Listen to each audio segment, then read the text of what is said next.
Itu dikirku toko endi dasare sil asrol, kemudian apalagi la ilaha illa ana, itu dasarnya apa? Karena di Al-Quran itu hanya ada afdol zikri fa'lam annahu qaulu la ilaha illallah, hanya itu. Rasulullah menitipkan dua wasiat itu hanya Al-Quran dan hadis, lainnya tidak ada. Para pemirsa yang dirahmati Allah Subhanahu wa Ta'ala, pada kesempatan kali ini kami akan menyajikan sebuah tausiah dari Kiai Haji Mukhlason Rosyid dari Mojokerto. Marilah kita sama-sama menyimak dan mendengarkan apa yang disampaikan oleh beliau. Semoga apa yang disampaikan oleh beliau bisa memberi manfaat bagi kita semua dan bisa menjadi pencerah perjalanan kita hidup di dunia dan di akhirat kelak. Semoga Kiai Haji Mukhlason Rosyid senantiasa diberikan kesehatan oleh Allah Subhanahu wa Ta'ala dan diberikan umur yang panjang sehingga dapat selalu membimbing kita ke jalan Allah Subhanahu wa Ta'ala. Amin ya rabbal alamin. Pemahaman atau kita masuk dalam mahalus syahid, inti maksud kul huwallahu ahad ini ada kaitannya dengan pendirian Al-Ikhlas. Makanya disebut surat Al-Ikhlas, padahal tulisannya Al-Ikhlas tidak ada, gitu. Kul huwallahu ahad Allahus somad lam yalid walam yulad walam yakul lahu. Tulisan Ikhlas nggak ada, kok disebut surat Al-Ikhlas? Kalau kita bicara Al-Ikhlas niku kan roy akmal, al-akmalu suwarun qaimatun wa arwahuha wujudu siril ikhlas fiha. Niku entah fasal pinten nggih nenggone kitab hikam. Amal iku nek diweni roy amal iku ikhlas, mongko ikulah yang disebut qalbin zahidin. Ikhlas itu ya apa wujude? Makhluk yang melakukan itu ikhlas. Makanya sifatnya ahad itu tunggal, betul. Jenengan kefanaan makhluk itu betul, memang itu wajib. Tidak akan pernah dikatakan ahad tatkala di dalam hati ini masih ada selain Allah. Entah dalam keimanannya, entah dalam kewujudannya, entah dalam irodahnya, kudrotnya, ilmu dan lain sebagainya. Kan sifat ma'ani kan ada ilmu, kudrot, irodat, ilmu, hayat, sama, basor, kalam, 7 niku. Sudah ketiadaan, leres, betul. Ketiadaan selain daripada Allah, itulah ahad. Makanya itu dikatakan ikhlas manakala dalam diri itu sudah bukan kita, makhluk yang melakukan. Sehingga dalili zahir batin awal akhir ikut sudah tidak ada, kecuali hanyalah Allah. Jadi sudah tidak ada sebutan awal, akhir, zahir, batin, sudah nggak ada sebutan. Kalau disebut yang ada cuman ana, hanya ana. Tapi ananya ini adalah ananya Allah. Itu betul kefanaan atas segala selain daripada Allah terlebih dahulu. Kedua, apakah seorang salib cilik noai jaga bangun? Apakah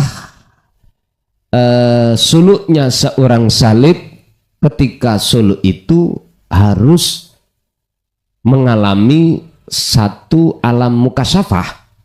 Jawab kula, apa jari Gusti Allah? Tadi sudah saya katakan, ada kalanya dibukakan pintu mukasafah atau makom mukasafah, ada kalanya tidak. Bagi kita sebagai salik, apabila jenengan itu tidak dibukakan pintu alam mukasafah, bukan berarti Anda itu belum bisa ke musyahadah. Ndak. Boten. Malah kalau boleh aku milih, malah penak ora dibukakan. Mukasafah itu sama dengan mukhadharah ngeten lho, Pak. Cuman bedane nek mukhadharah kan persaksian mata dhahir iki nanggone makhluk-makhluk niki, nek mukasafah meripat ati sampean dibukakan ghaibe makhluk. Bedane cuman antara gaib dengan mboten gaib. Lah, bagi yang dibukakan niki rentan loh ya. Rentan hati kita itu dipaksa oleh nafsu untuk memandang selain Allah. Kalau kita tidak dibekali dengan sirul asror, wis apa siapapun kita pasti kejelungup. Ngerti kejelungup nggih? Ndosor niki lho. Wis mboten saged. Jadi si salik akhirnya kecancang kali karomah teng mriku. Nek wis kecancang, udar-udarane wangel, lebih angel, lebih sulit di alam kasaf daripada di alam mukhadharah. Lebih sulit. Nah alam mukhadharah ne Pak, alah. Wis Dik tak tinggal. Wis nak tak tinggal. Apa ae kuwi gampang. Jenengan gak usah metu-metu teko omah iki lho wis gampang. Coba nang ngene kasab, dau beruber sampean. Lu wis tuh Pak, dikejar-kejar sampean. Jadi ketemu nyun sewu nggih ya. Ketemu kewane ngucap Allah, Allah. Ketemu pohone ngucap Allah, Allah. Wis ketepeken lho Pak kuping. Tapi bukan berarti itu Allah duweni maksud supaya jenengan kebulet, boten. Sebetulnya itu adalah lahan, jalan, thariqah untuk bisa sampai pada Allah. Niku akan bisa Anda manfaatkan jikalau jenengan wis ngagem sudah membawa hati ini tentang zikir tersebut. Ketiga, zikir hanya di nafas fakot. Az-zikru bisiril asrar taf'ulu fin nafsi fakot. Apakah hanya di zikir sil asrar lewat nafas tok? Ndak Pak, mboten. Zikir sirul asrar niku bisa terjadi ketika sampean kali kula dalam satu masalah. Satu masalah. Entah masalah itu yang sifatnya itu usri ataupun yusro. Entah masalah itu senang atau susah. Zikir sirul asrar bisa terjadi seperti itu. Duduknya ada di atau nah ini sampean nggo tasbih digital nih lho. Tangan sampean ngitung-ngitung ngeten iki. Terus jatuhe ati sampean iku dateng af'ale Allah saged.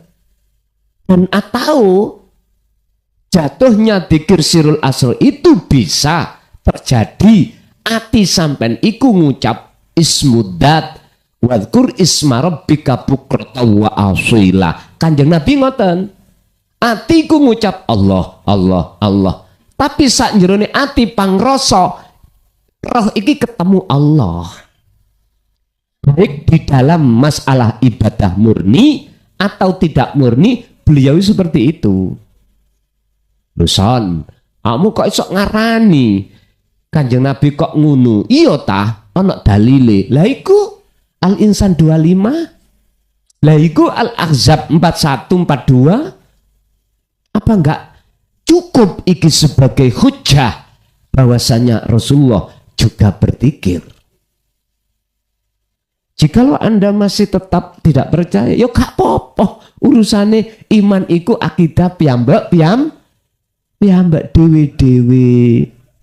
Nah, niki kula nanggapi ada seseorang yang memframing daripada niki lho, pengajian saya yang terkait alam barzah. Pahamono se alam barzah itu yang bagaimana? Apa sih makna barzah itu? Barzah itu dinding. Dinding itu tutup. Untuk menutupi arwah iki cek gak esok metu. Jadi alam barzah niku alam di mana ruh iku terdinding.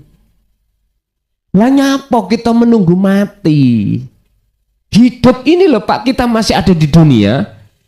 Barzah ini sudah berlaku terhadap ruh fakot. Ruh saja. Terdinding dengan apa? Syahwat. Maten loh. Kalau di dunia ini kita masih di dunia, kok dindingnya sudah roboh, nggak mungkin akan ketemu barzah lagi. Ketika setelah kita meninggal dunia. Pahamono sih maksudnya barzah iki jenenge punya hak berkomentar, nggih monggo iku hak jenengan. Sing gak enak iku ajaran sesat iki ngene ngono. Yes babalah. Yes tak jarno ae. Yes babano kula maklumi krono belum paham memahami tentang alam barzah itu bagaimana. Makanya kalau jawab ono opo gak? Ya mbok gak ro aku gak tau matek ngene. Ya takok sing matek. Lah ngoten jawaban sederhana ngoten tok. Asline barzah itu, Pak, terkuburnya ruh kita ini dengan syahwatud dunia. Iso metu wa min waraihim barzahun, nanti akan dikeluarkan ila yaumi yub'atsun. Kita terbarzah itu sampai hari dibangkitkan kita. Beliau itu mandangnya ndugi syariat. Yuk gak apa-apa ndugi syariat. Cuman pahamono ndugi hakikat. Nek wis paham ndugi hakikat, maka kita ketika saat di dunia ini pasti akan berupaya bangkit. Loh ngoten loh. Bagaimana caranya ruhaniyah ini tidak menjadi budaknya nafsu, loh ngoten loh.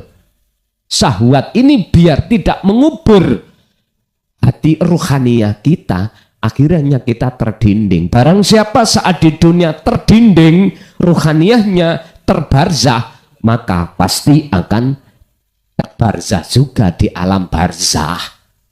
Barang siapa saat di dunia ini mata hatinya buta pada Allah, di akhirat pun mulai jenengan mati pun yo gelap yo buta.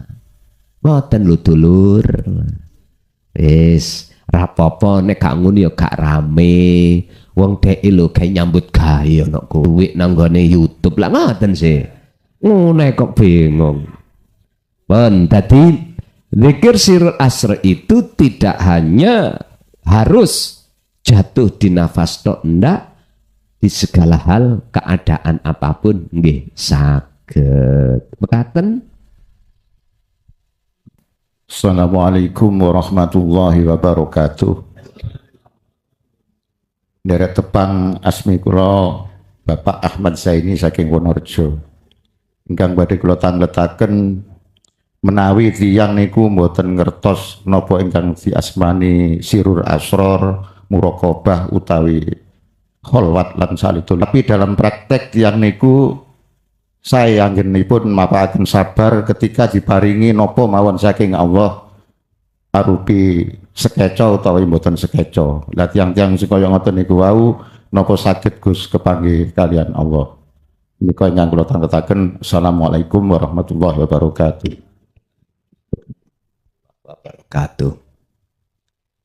Disuruh untuk membaca alif ba ta ora esok.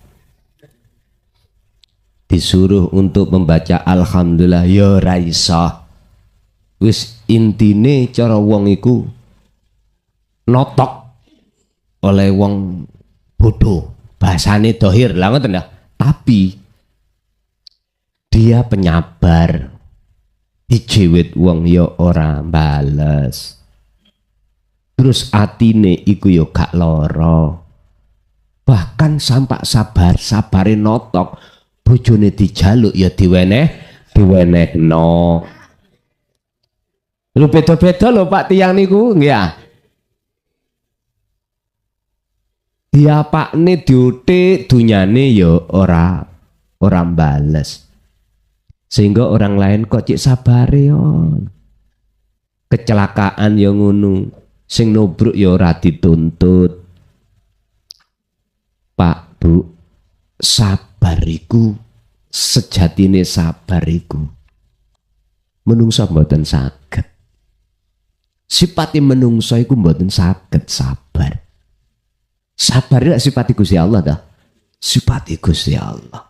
Nek menungso iku ono batese mesti ngotan. Lah, wong iki ora iso maca salat ya ora iso. Wis. Tapi ketika saat dilarani dan lain sebagainya, dia kok ya iso sabar iku ya apa? Nyuwun sewu, Pak. Mesti wong iku, mesti lho niki. Orang yang seperti itu. Hatinya itu mboten mengakui kalau itu miliknya. Sabar niku wonten mriku. Walaupun dia nggak bisa maca Quran, mohon maaf, ya salate iku melok-melok ngoten lho, ngerti melok-melok. Kayak pantas-pantasan mungkin ya. Nek riyaya tok berangkat, nek gak ngono pas Jumat ambek riyayan tok.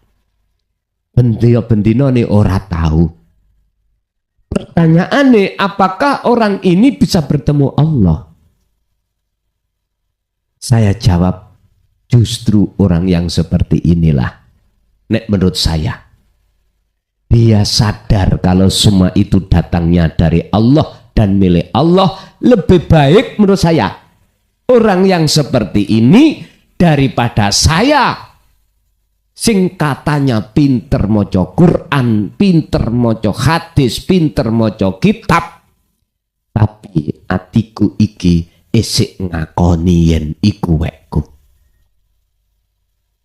Estu pinter wong, sik enak wong iki mau, sik apik wong iki mang di mata Allah daripada saya. Jenengan tinggal menyimpulkan mawon. Kula tukang ngaji, nan diae mesti ono majelis taklim, pandangan menungso mesti apik. Tapi hati kula selalu ngaku-ngaku yen ilmu iku ilmuku. Sing ngaji ku tak akoni ning dada kula sebagai makhluk sing iso ngaji. Luwih apik tiyang sing gak ngerti apa-apa tapi mung sitok atine kabeh wae Gusti Allah. Justru wong iki sing selalu bertemu Allah, nek kula niki ketemu garangan bendino. Wis. Bab ngomong akhirat mestine sesuk. Sing dapat syafaat teko Allah ya wong kuwi. Rahmat surga bahasa syariat, justru aku adab neraka. Wis sampean ngen dhewe. Dadi ana kalane pandangan menungso apik, belum tentu pandangan Allah mesti api.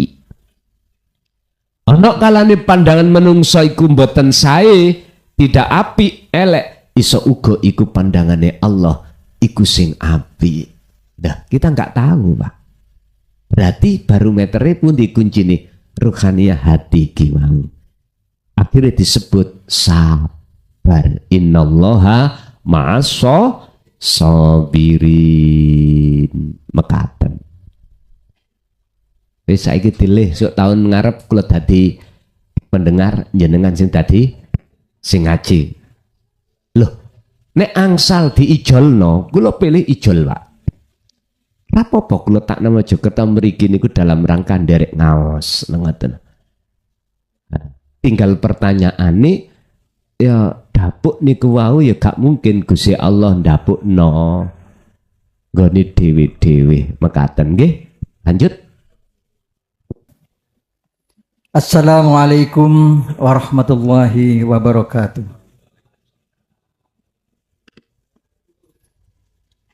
Saya pakai bahasa Indonesia, Gus, dari Jambi Arum, Jember. Nama Muhammad Zuhri. Yang pertama ingin saya tanyakan adalah ketentuan Allah sudah ditulis, baik yang senang maupun yang baik maupun yang tidak, itu sudah ketentuan Allah. Apakah ketentuan Allah yang sudah ditulis itu bisa dirubah, Gus, dengan kekuatan doa?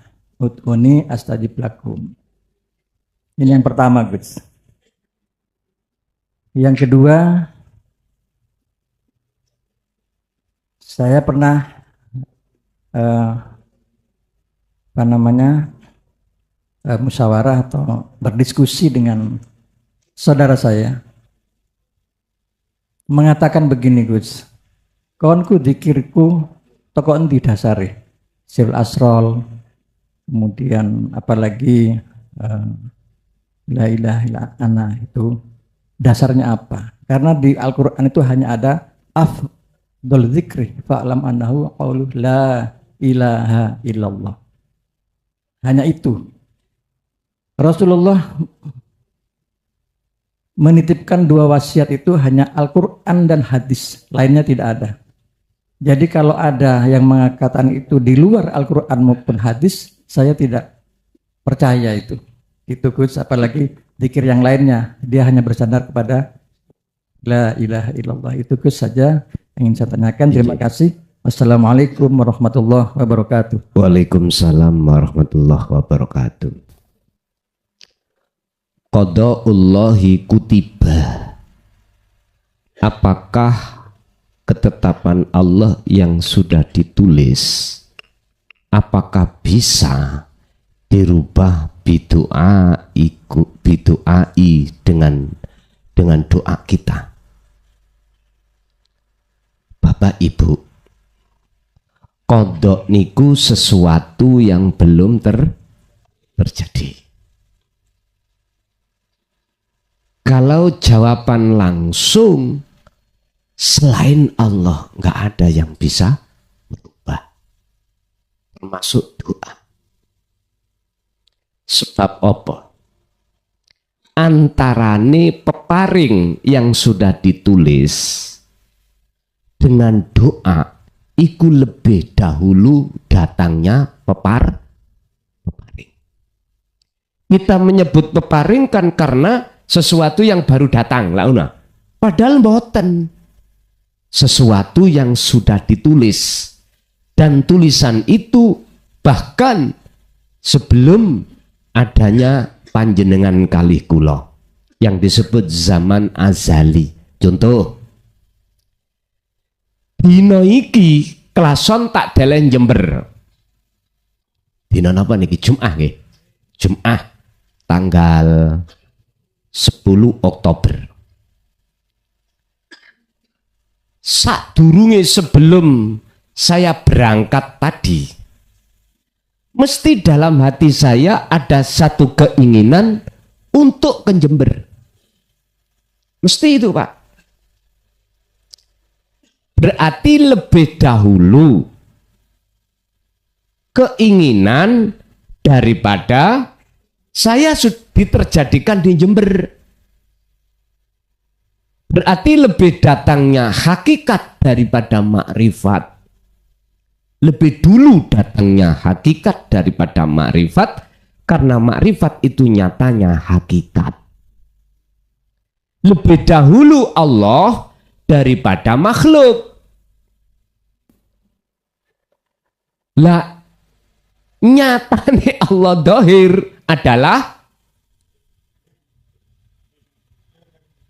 sampeyan terusno dhewe. Niki nek pun dumugi ketiadaan selain Allah lho Pak ya. Makanya munculnya dadine ana. Tidak bisa Pak, selain Allah tidak bisa merubah yang namanya ketetapan. Tapi nek diurut, koyok doa itu seperti doa itu bisa merubah satu ketetapan Allah koyok-koyok. Contoh, jenengan sampun diparingi pirsa ud'auni. Nah ngene lah. Njaluk sira ni ing ingsun. Kebanyakan manusia itu mboten ngereken ni mutakalim wahdani mboten direken. Akhirnya muncul dalam diri kita yang melakukan ritual doa ini, permohonan adalah kita sebagai makhluk.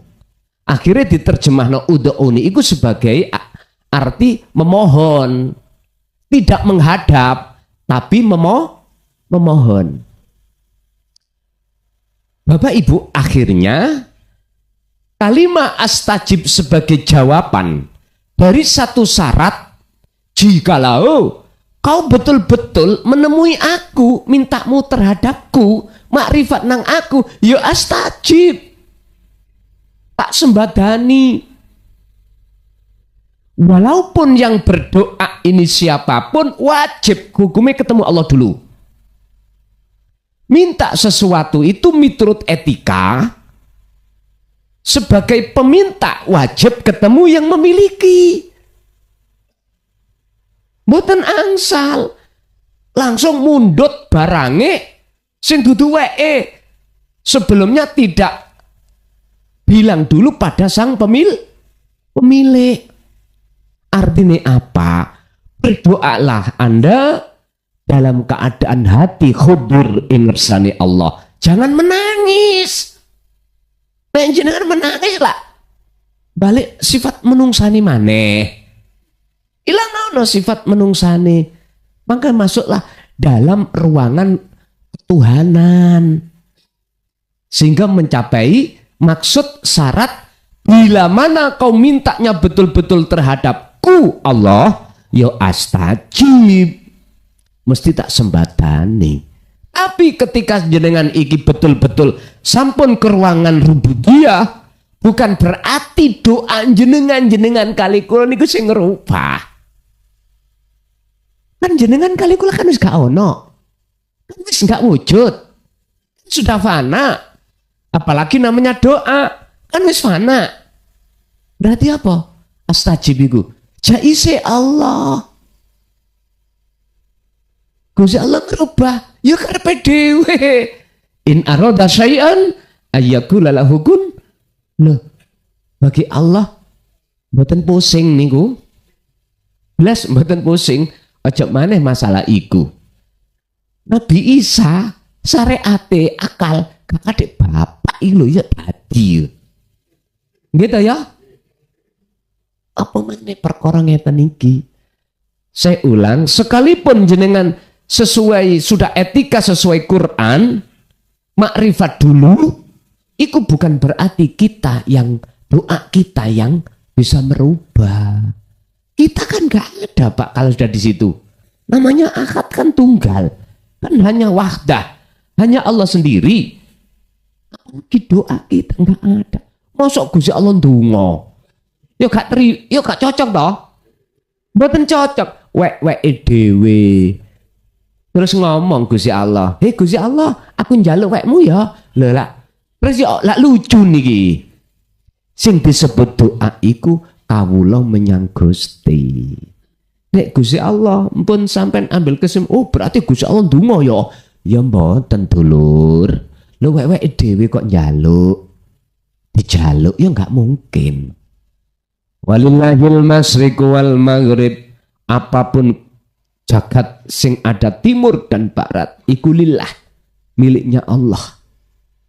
Termasuk perkara-perkara yang berkenaan dengan qadar utawa takdir. Ya wae Gusti Allah. Berarti munculnya sifat jaiz.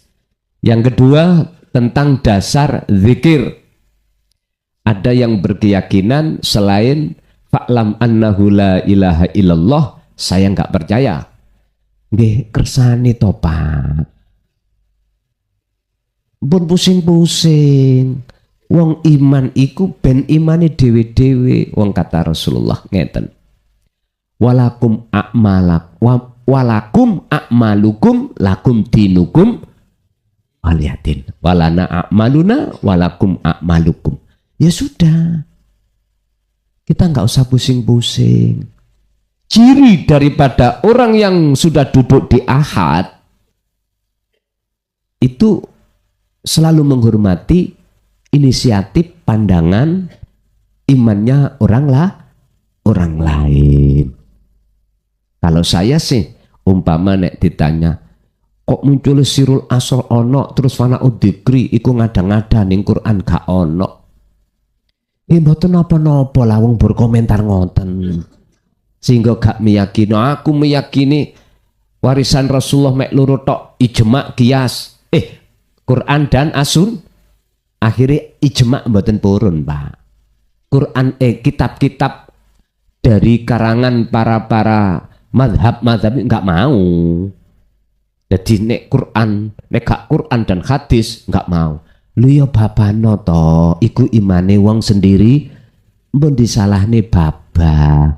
Engko lak nek wis ketemune kebenaran antara hak dengan batil yang tidak bisa dicampur ketika saat hatta idza ja'at humus saatu bagdah perkara sing ngagetno teka kematian baru teng mriku siapapun kita akan tahu, oh kebenaran dan kebatilan akan dibuka semuanya. Tapi bagaimana ayatnya? Qad khasiral ladzina kadzdzabu biliqa'illah. Orang-orang yang berdusta tentang pertemuan dengan Allah di dunia ini, tak percaya. Apa? Iku surat napa kula subih. Tadi kula sampun tulis tapi subih. Mereka akan sadar ketika ajal detik-detik menjemput. Ya sudah. Tapi tetap ya kita hormati iman sing seperti itu. Tapi saya mengapa munculnya sirul asl fana udzikri? Di Quran ada tauhid la ilaha illa huwa, la ilaha illa anta, la ilaha illa ana. Quran bicara gitu. Tapi jenengan kok umpomo belajar Quran sekaligus makna hakikate tauhid, aku yakin akan bisa menerima. Tapi berhubung kita hanya belajar hanya tentang maknahu secara lahiriah saja, ya seperti itu. Ya tetap tak hormati. Tapi apapun alasannya, siapapun panjenengan, kalau sudah tenggelam di dalam bahru tauhid, maka jenengan akan memahami dengan sebenarnya. Oh, berarti muncul sirul asal itu dari tauhid ini, muncul fana udzikri dari tauhid ini. Baru jenengan sadar. Kalau jenengan sudah di wilayah situ, gak gampang nyalahno pendapat orang lain. Lah, nyun sewu. Kita nggak usah bicara orang lain, bicara diri kita. Selama jenengan kali kulo fanatik di dalam satu ajaran bendera kita, pasti menyalahkan bendera orang lain yang nggak sama dengan kita. Sampai kapanpun, hatta zurtumul maqabir, sampai mati. Estu Pak. Wis gak usah contoh-contoh adoh-adoh. Kita orang NU mesti nganggep salah sakliyane sama juga orang sakliyane NU. Wong NU iku salah. Lu podo saking ngeklaim bener dewe-dewe. Udah kita luaskan agama. Agama Islam mesti nyalahno lainnya. Lainnya juga begitu, imannya membenarkan miturut agamanya masing. Terus sampai kapan koyok ini iki? Jarno terus lah gegeran, itu pasti. Adu-aduan hujah dan lain sebagainya. Ujung-ujungnya hati panas, Pak. Ujung-ujungnya akan jadi hasut. Ujung-ujungnya dalam hati akan ditanamkan iblis namanya riya, takabur, macam-macam udah. Nyun sewu, ngeten iki ya wis kita alami. Gak menjadikan hati ini tentram. Kalau betul-betul ajaran yang kita emban itu hak indallah, inna dina indallahil Islam, mesti damai hati. Saiki saya tanya kepada seluruh golongan kita sebagai manusia, sudahkah dengan adanya kita memakai hujah hanya percaya yang namanya Al-Quran dan As-Sunnah iku mang, hati sampean sudah mendapatkan ketentraman? Jikalau tatkala ada yang mengatakan bahwasanya ajaran kita itu kurang benar, coba gimana? Terlepas dari itu, sudahkah kita menempatkan alam rububiyah ketika saat garwa kita itu diambil orang dengan cara yang kurang enak? Hati kita tenang enggak? Atau anak kita, atau konadiril dunya brono kita diambil oleh Allah dengan cara Allah yang kurang enak, bagaimana hati kita? Kalau ajaran kita itu dinul qayyimah, ajaran yang lurus, aku yakin hati jenengan tidak akan mudah goyah. Makanya pertanyaan saya, sudahkah hati di situ? Kalau sudah, alhamdulillah. Tapi menurut saya tidak ada hati seorang pun yang tidak goyah tatkala hati kita tidak ada di rububiyah atau tidak di atas loteng. Yun sewu, ketika saat kita dihadapkan perkara nggak enak, tenang nggak bisa. Miturut saya, dini jenengan tetap iso enggak, tetap tenang, ya enggak apa-apa, monggo. Orang kalau tidak dirububiyah enggak mungkin, Pak. Sebab sifatnya menungso kurang, lali, apes. Lagi enggak akan pernah hilang, Pak, jikalau jenengan sifat basariah sampean tidak sampean hilangkan. Sifat menungsone sampean kali kula, manakala masih melekat di dalam diri, nggak bisa. Apapun alasan kita memegang mazhab apapun, isih tetap. Makanya dalam bahasa yang sering dikatakan oleh para dai, ada 73 golongan umat Kanjeng Nabi Muhammad, yang 72 finnar, yang satu adalah filjan. Siapa itu? Ahlu sunnah wal jamaah. Semuanya ngeklaim aku ahlu sunnah, aku ahlu sunnah. Buktinya aku cuman pakai as-sunnah dan Al-Quran. Selainnya nggak ada, karena zaman Rasulullah nggak ada ijma qiyas lah, ngeten nggih. Sehingga zaman Rasul nggak ada kunut, aku yuk gak kunut. Gak ada tahlil, aku yuk gak tahlil. Tapi jenengan budal nang pasar kok nggak sepeda? Kanjeng Nabi biyen gawe unta dulur. Lah apa sampean nggo sepeda? Ya golek unta. Nang Mekah, ya numpak unta, aja numpak pesawat. Kudune ngono. Zaman Kanjeng Nabi ora atik sendokan, ya jenengan gak usah nyimpen sendok. Kanjeng Nabi zamane dakwah gak atik mik. Ya jenengan gak usah tuku mic. Masjid langgare gak usah mic. Jadi nggak zaman biyen nih kalau black nih kalau nggih. Terus menek penoro. Allahu Akbar. Sampeyan ceramah ya ngono wis gak ada mic sing teko sak lapangan. Nyun sewu, inilah akibat kita tolak ilmu tauhid. Akhirnya dangkal. Gampang nyalahno orang lain. Nek menurut saya wis rapopo, Pak. Sedaya niku wonten kelas dan prosesnya masing-masing. Jikalau saya ditanya mana hujahnya tentang sirul asrar, fana'ud dzikri, selain daripada la ilaha illallah, nggih nyuwun sewu tolong dibuka dalam surat Al-Anbiya niku wonten macam kalih dzikir la ilaha illa anta dengan la ilaha illa ana. Munculnya ini gak mungkin dulu itu Rasulullah gak jelasno maksudnya dijelasno Pak. Kalau gak dijelasno berarti tulisannya Nabi Muhammad dewe lah niki. Ayo, wahyu iki gaen-gaenane makhluk nek ngono. Jadi adanya muncul surat Al-Anbiya 87 atau 25 menunjukkan dan membuktikan bahwasannya zikir la ilaha illa anta dan la ilaha illa ana Rasulullah sampaikan maksudnya.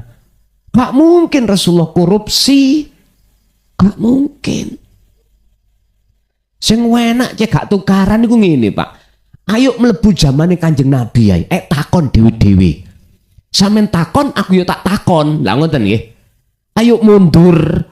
Zaman kita mundur zamane Kanjeng Nabi baru cek gak gegeran. Jarine zamane Kanjeng Nabi gak ngebabno masalah tauhid. Ya saya takok. Ayo mundur zamane mbiyen nek saged tapi lus ngoten ae nek menurut kula dengan adanya bukti Quran iki menunjukkan risalah yang dibawa Rasulullah tidak pernah Rasulullah korupsi. Hanya itu menurut kami. Lanjut. Monggo silakan. Assalamualaikum warahmatullahi wabarakatuh. Pangaken nami kula Bu Asrumi saking Desa Kasihan Timur. Badhe tanglet napa ciri-cirine tiyang niku nek sampun bermakrifat. Matur sembah nuwun. Wassalamualaikum warahmatullahi wabarakatuh. Apa alamat atau ciri-ciri orang yang hatinya sudah makrifat? Niki kalau ambil saking manah mboten saking perilaku jasmani. Mengki perilaku jasmani ngetutno perilaku rohani. Cirine ngeten Bu. Pertama, segala tumindak apapun, pekerjaan apapun, baik pekerjaan yang ada kaitannya dengan dirinya atau pekerjaan yang di luar dirinya, hatinya itu menetapkan bahwasannya itu pekerjaan Allah. Bukan dirinya itu mengakui sing bisa ngelampai itu makhluk. Itu pertama. Yang kedua, beliau iku hatinya mesti dikatakan selalu berzikir. Yang kula maksud berzikir ini berkaitan dengan tanda yang pertama tadi. Sadar, merasakan bahwasanya tidak ada yang wujud, tidak ada yang apapun kecuali akunya Allah. Ini selalu menggelora di dalam hati beliau. Yang paling mendasar secara ruhaniahnya, hatinya mesti tatmainnul qulub. Hatinya mesti beliau itu selalu damai. Sesuai dengan apa yang Allah sabdakan dalam surat Yunus ayat 62. Ala inna awliya Allah la khaufun alaihim walahum yahzanun, yaiku alladzina amanu wa kanu yattaqun. Mereka itu tidak mudah hatinya merasa khawatir. Sudah tidak khawatir, tidak ada rasa gelisah, tidak ada rasa takut dengan sesuatu apapun yang dihadapkan Allah. Pun boten enten. Karena apa? Bagi pandangan hati beliau itu selain Allah sudah tidak ada. Secara fisik sekarang yaiku alladzina amanu, mereka sing wis iman, yang imannya itu wakanu yattaqun, imannya sudah ihsan. Niki cirinya Bu. Secara fisik dia itu imannya sudah jatuh di ihsan. Bukti nih, kalau dia ihsan, segala apa yang beliau lakukan Ihsan itu kan gini, anta budallaha ka'annaka lahu taroh. Yang dia saksikan hanyalah wujudnya Allah. Itulah Bu, alamat atau ciri-ciri hati seseorang yang sudah bermakrifat terhadap Allah. Lanjut. Assalamualaikum warahmatullahi wabarakatuh. Tidak usah kenalan, sudah tahu semua kepada saya. Ya, sebelumnya saya bertanya, jikalau ada pertanyaan saya ini tidak patut ditanyakan, saya minta mohon maaf yang sebesar-besarnya, terutama kepada guru kita, Kiai Haji Mukhlason. Tadi malam saya membaca Al-Quran. Waktu hataman kok ada ayat Al-Quran. Di dalam surat Az-Zumar, ayat 30. Di situ mengatakan, innaka mayyitun fa innahum mayyitun. Nah, itu kalau kita menelaah dari ilmu hakikat ma'rifat itu apa, Gus? Berkaitan dengan apa yang tadi disampaikan. Kalau syariat sudah tahu, sudah semuanya, gak usah dibilangin. Yang kedua, tadi dikatakan Allah. Ada dari segi malaikat itu bisa bertemu dengan Allah, dari segi setan pun bisa bertemu dengan Allah. Dengan satu jalan, wa man kana yarju liqa illah falyamal amalan solehan. Ini adalah dari segi malaikat. Ini satu. Yang kedua, wa man kana yarju liqa illah falyamal amalan solehan falyusrik bi ibadati rabbih ahada. Ini dari segi setan ini. Tapi bisa mencapai kepada Allah Subhanahu wa taala. Yang saya bertanyakan, semua makhluk itu terbuat dari Nurullah atau Nur Muhammad. Apakah setan itu termasuk dari Nur Muhammad juga, Gus? Nomor satu. Apakah neraka itu termasuk dari Nur Muhammad juga, Gus? Kalau kita dari setan pun kita bisa menembus kepada Allah atau dekat kepada Allah. Dari malaikat pun dekat kepada Allah. Itu saja yang saya tanyakan. Maaf, saya kalau teman-teman sudah tahu, maklumlah. Saya kan masih belajar. Patut saya itu bertanya, embuh itu saya jelek pun tidak apa-apa. Dicemoyo dengan teman-teman tidak apa-apa. No way. Tidak apa-apa. Itu kan off to you. Nah, itu kan terasa saudara. Semua murid sini punya hak dan kewajiban untuk bertanya. Saya bertanya ini saya nggak tahu. Kalau tahu buat apa tanya? Begitu, Gus. Yeah. Terima kasih, Gus. Wassalamualaikum warahmatullahi wabarakatuh. Waalaikumsalam warahmatullahi wabarakatuh. Surat Az-Zumar ayat 3 doso ayat 30. Innaka mayyitun wa innahum mayyituna. Muhammad, kamu yo mayyitun. Itu artinya akan mati. Terus makhluk yang lainnya juga mayyituna. Dia juga akan mati. Kalau melihat makna dari muhakamah akan mati, berarti larinya ke jasad. Makanya disebut Muhammad. Kalau Nur Muhammad, wiji kang dumadi sak lebete urip, atau sesuatu yang ada pada diri hidup yang sering disebut sebagai Nur Muhammad, ya tak akan mati. Hidup yang ada biji kacang, oke, nanti akan wijine kacang akan sirna, berarti dohire hidupnya akan nyata berupa pohon. Pohon itu nanti akan berbuah lagi. Begitulah terus menerus, berputar-berputar. Iki kauniyah, yakni Qur'aniyah. Sama. Ruh sampai niki ora iso mati, Pak. Sing mati iku jasad. Cuman kita nggak paham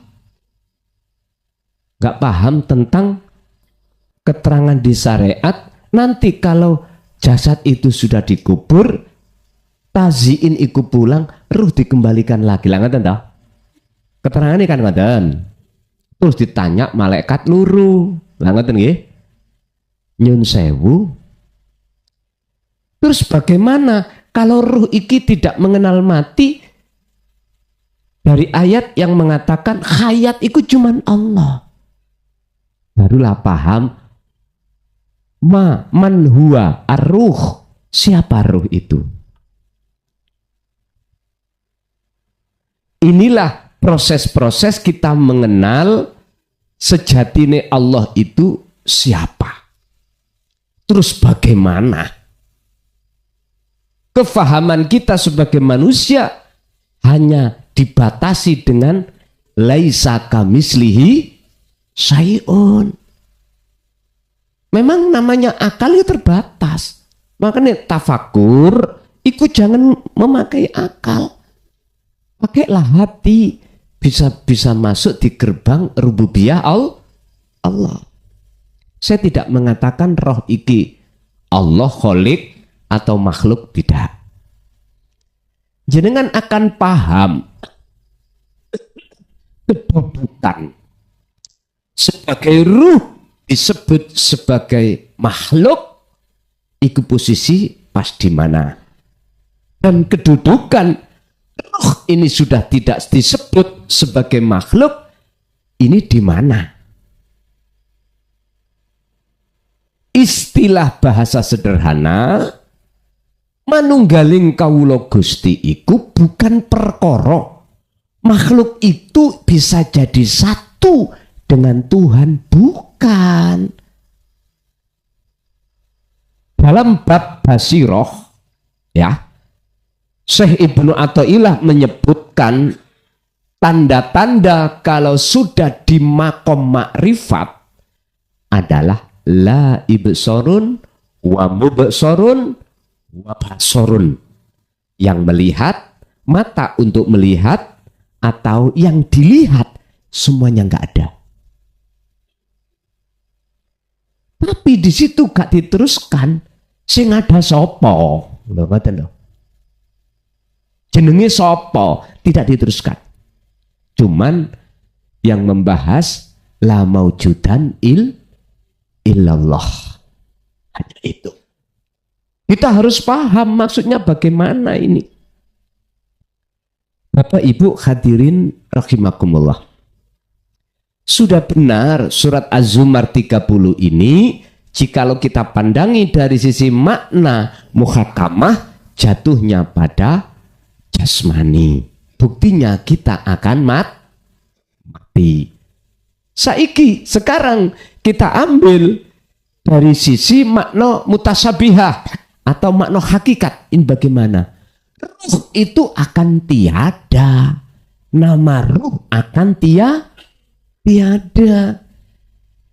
Kalau yang ada cuman Allah, terus siapa di dalam diri Anda? Masa kita akan mengatakan ruh? Gak mungkin toh. Posisi kita kalau sudah dikatakan Allah di ahad, berarti wahdah. Hanya Allah saja toh? Hanya Allah saja.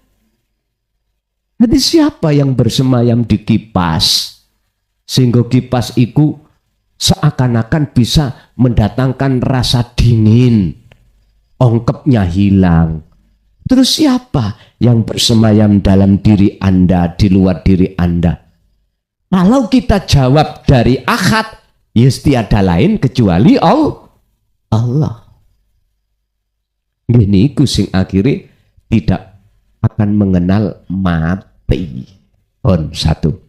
Nomor dua, terkait masalah peran daripada malaikat dan setan sehingga bisa menjadi jalan bagi seseorang yang dikatakan sudah bisa sampai pada Allah.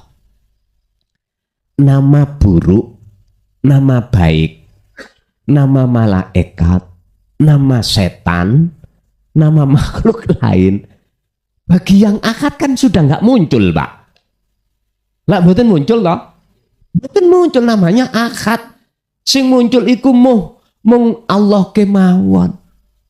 Cuman tadi dipertanyakan apakah setan itu diciptakan dari Nur Muhammad? Iki mudun maneh. Oke.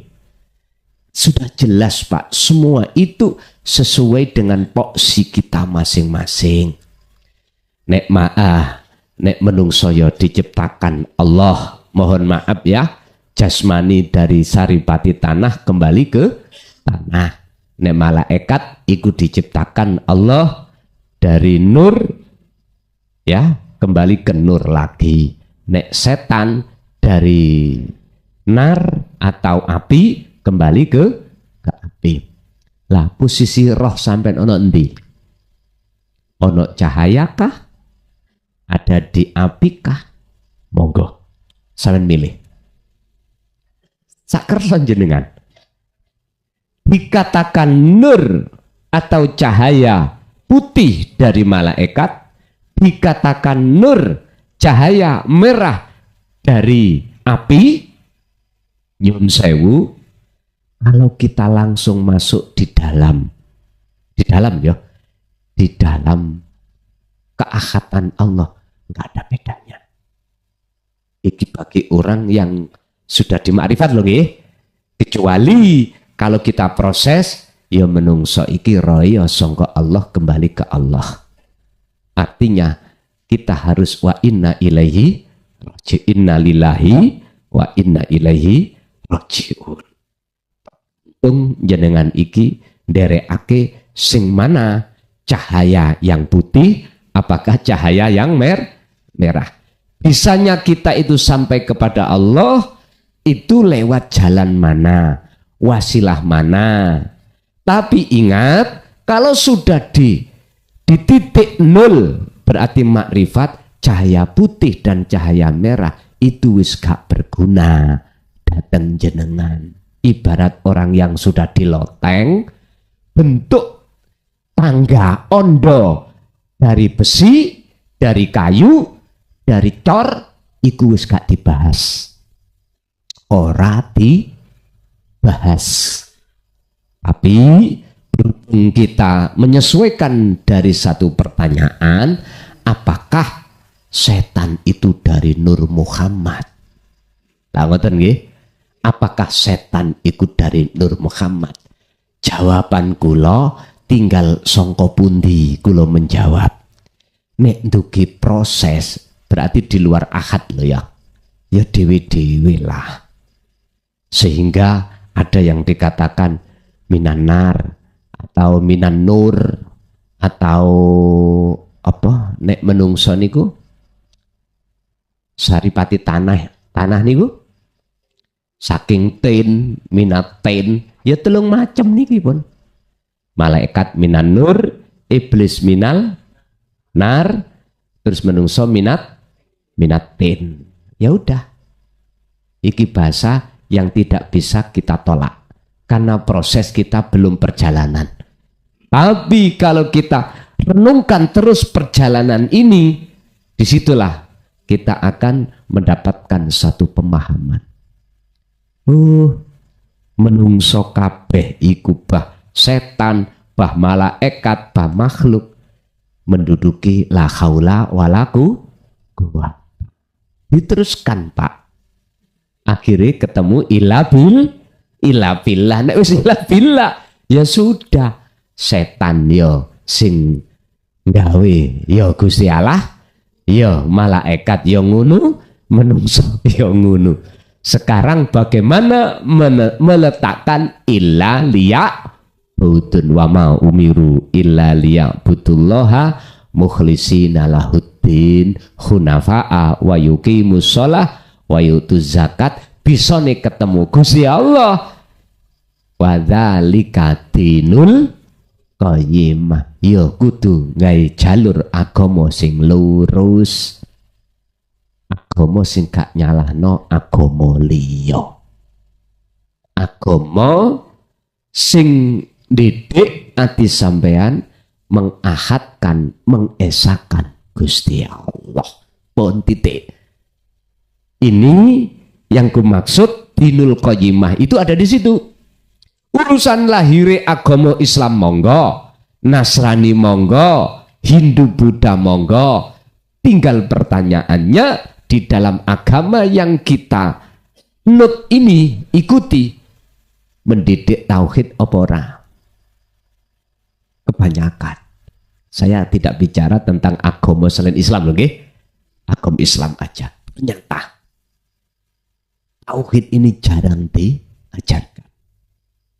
Ya inilah bundelane mengapa umat Islam geger. Geger. Saling mengklaim dirinya sudah benar. Bagaimana sejarah antara Timur Tengah Syiah dengan Sunni?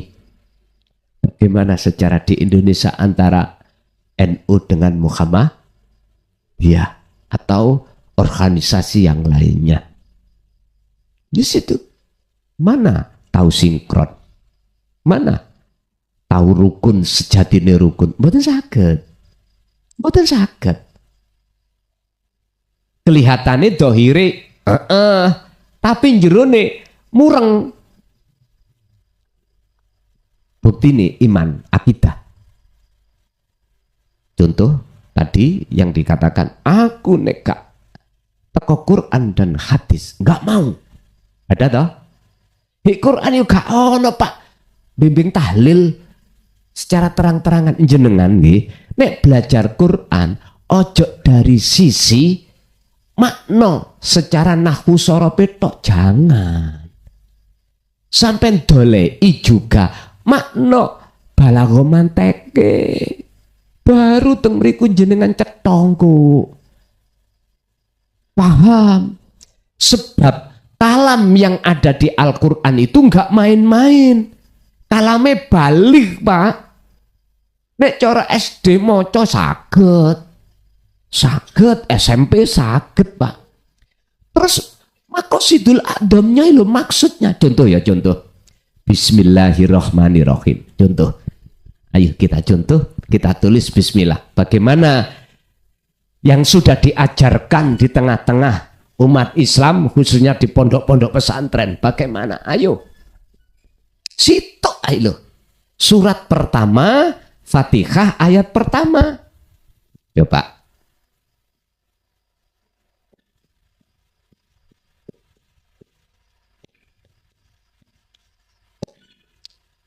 Mungkinkah diajarkan lah iku kedudukannya opo? Lah mboten mungkin toh. Sin itu opo? Mim itu opo maksude? Mboten nanti digagas.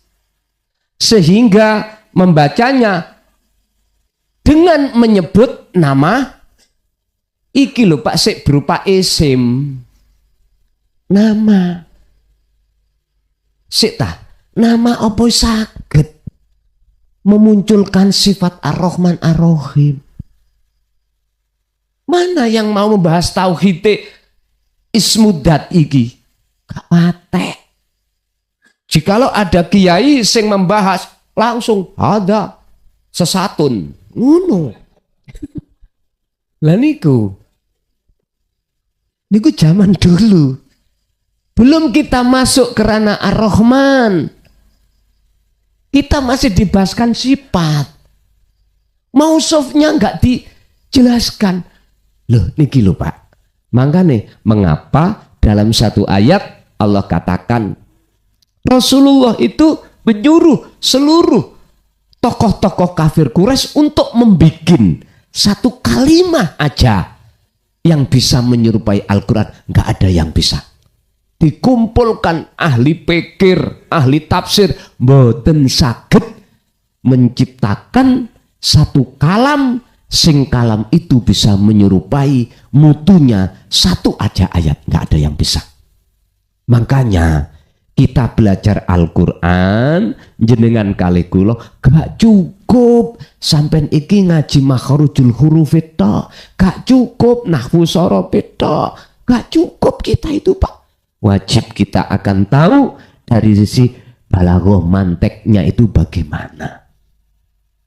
Nek ngapalno sih gampang Pak, moco gampang. Nah itu tadi maksudnya piye? Seperti yang tadi, innaka mayitun wa innahum mayituna. Iku kok bisa seperti itu? Lho niki mawon, kalau kita itu tidak melihat dari sisi nahwu sorofnya, nggih kesusahan. Dari satu kalimah per kalimah pindahnya itu dari mufrad kok nang jamak. Padha mek ngene, wonten ayat sing membikin pusing, Pak. Bagi wong ahli nahwunya sampak terhadap juman itu berhubung gak pelajar balaghah manteknya bingung. Ono ayat sing mengatakan wa min ayatihi an khalaqalakum min anfusikum azwajal litaskunu ilaiha. Apa kok nggak domir ha padahal isime jamak. Ora ono sing iso jawab. Mestine nek isime jamak domire yo melok jamak. Gak boleh domire muannas apalagi mufrad. Minimal lah tasniyah minimal. Sing bener ya melok jamak. Tapi opo kok ketemu ayat ngene iki? Lho niki lho balighe Quran itu ada di situ. Ternyata Pak, antara azwat niku lak jamak toh. Dengan ilaiha di tengah niku ada kalimah litaskunu. Wis. Sementara litaskunu kita ilangno dulu. Kita mandek nang azwat. Berarti menunjukkan wong lanang iki oleh wayuh. Oleh wayuh. Mandek nang mriku lho Pak ya. Oleh wayuh. Wong tujuan nikah iku litaskunu. Anteng. Apa kok ilaiha? Kok gak ilaihunna? Jamak. Saiki tak takok, sampean garwa sampean loro telu pusing apa mboten? Nek pusing yo ilaiha sitok ae lho ngoten karepe. Wis acetha.